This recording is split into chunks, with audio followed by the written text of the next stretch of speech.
এই ফলাফাইন কি মনে আছো তোমরা? দেশ না তার চাঁদার ক্যালকুলেটার আয়া পড়ছে কিন্তু অনেকটা চাঁদা দিতে হইব। চাঁদা রেডি করে রাখো, না হলে কিন্তু খবর আছে। এনা তোমার পেশা নির্বাচন করবা। তুমি যেই পেশাতে আছো সেইটা সিলেক্ট করবা। তোমার ইনকাম কত সেইটা দিবা। হিসাবটা দেহি কি হিসাব দিতেছে এরা। ইত্যা কি কয় আমার আত থাকবো নাকি 1,35,000। নেতারা নাই খুব খুশি।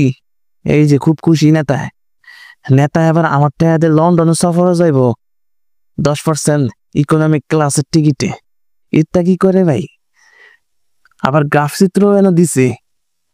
এই দেহ দৈনিক, মাসিক, সাপ্তাহিক, বাৎসরিক সব হিসাব ইত্যা দিয়ে দিছে। দেখি আমার চাঁদা কয়টিয়া দেওয়া লাগবো। এই দেখো প্রতি মাসে আমার চাঁদা দেওয়া লাগবো 15,000 টাকা। অতএব আমি যদি 1.5 লাখ টাকা কামাই 15,000 টাকা দেওয়া লাগবো। আমার আত্মত্যাগের চূড়ান্ত দলিল এটা, লন্ডন সংযোগ প্রকল্প।